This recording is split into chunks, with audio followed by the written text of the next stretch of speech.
മുതലാളിത്തത്തിൻ്റെ ശേഷിയെ അത് കുറച്ചു കണ്ടുവന്നു. സോഷ്യലിസത്തിൻ്റെ ശേഷിയെ അത് വലിയ നിലയിൽ ഉയർത്തിക്കണ്ടു. പരാജയപ്പെട്ട ബൂർഷ്വാസി 100 മടങ്ങ് ശക്തിയിൽ തിരിച്ചടിക്കുമെന്ന സഖാവ് ലെനിൻ്റെ മുന്നറിയിപ്പ് അവർ ഗൗരവത്തിലെടുത്തതേ ഇല്ല.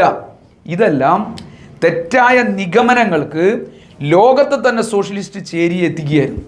1960കളിൽ ലോകത്തെ 81 കമ്മ്യൂണിസ്റ്റ് പാർട്ടികൾ പങ്കെടുത്തൊരു സമ്മേളനം നടക്കുകയുണ്ടായി. ആ സമ്മേളനം ഒരു പ്രസ്താവന പുറപ്പെടുവിച്ചിരുന്നു. ഈ പറയുന്ന കാഴ്ചപ്പാടുകളെല്ലാം അടിസ്ഥാനമാക്കിയായിരുന്നു അവർ ആ പ്രസ്താവന തയ്യാറാക്കിയത്. അത് തികച്ചും തെറ്റായിരുന്നു.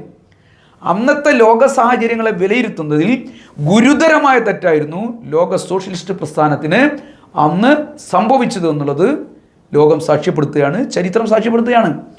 സോഷ്യലിസം സ്ഥാപിച്ചു കഴിഞ്ഞാൽ ഇനി ഒരിക്കലും അത് പിന്നോട്ട് പോവില്ല, മറിച്ച് അതൊരു നേർരേഖയിലൂടെ കമ്മ്യൂണിസത്തിലേക്ക് വളരും എന്നായിരുന്നു അവർ വിലയിരുത്തിയത്.